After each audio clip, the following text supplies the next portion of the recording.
Баршаңызға қайырлы күн достар, сіздермен Назерке. Бүгін сіздерге дәл қазіргі таңдағы хит салаттың рецептімен бөлісемін. Өте дәмді, керемет салаттардың бірі. Бір жағынан дастарханның көркін ашатын салат. Міндетті түрде менің әдісіммен жасап көріңіздер. Толық видеоны көруге кеңес етемін. Ең алдымен біз осындай қызанағымызды пайдаланамыз. Негізі черри қызанағын пайдалансаңыздар өте жақсы болады, өйткені ұсақ әрі суы да ақпайтын болады.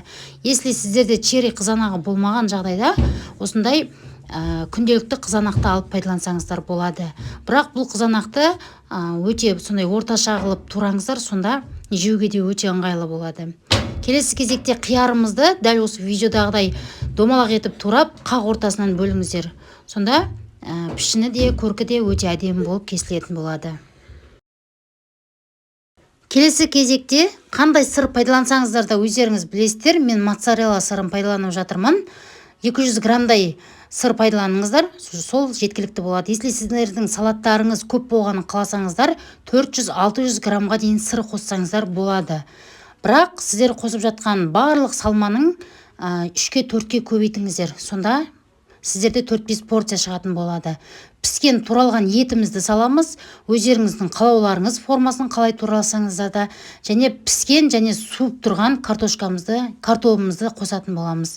Және осындай өте майда етіп, өзінің формасын беріп тұрған қиярды пайдаланамыз, яғни соленый огурцеді. Дәміне қарай тұз салыңыздар.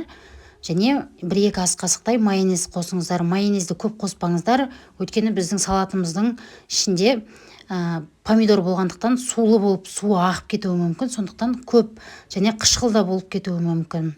Салатымызды толықтай тарелкамызге орналастырып, бетіне осындай чечилімізді қойып шығсаңыздар болады. Чечилдің ыдысын ыстық суға бір салып алсаңыздар, өте оңай түрде осылай салаттың бетіне үгітіліп қойылатын болады. Міндетті түрде осы жеңіл салатты жасап көріңіздер. Бар жоғы 10-15 минут уақыттарыңызды алады. Және осы салатты жасап жатсаңыздар, міндетті түрде пікірге өз ойларыңызды жаза кетіңіздер. Егер видео ұнап жатқан болса, менің каналыма тіркеліп, қоңыраушаның белгісін басып қойыңыз. Келесі видеода кездескенше сау болыңыздар.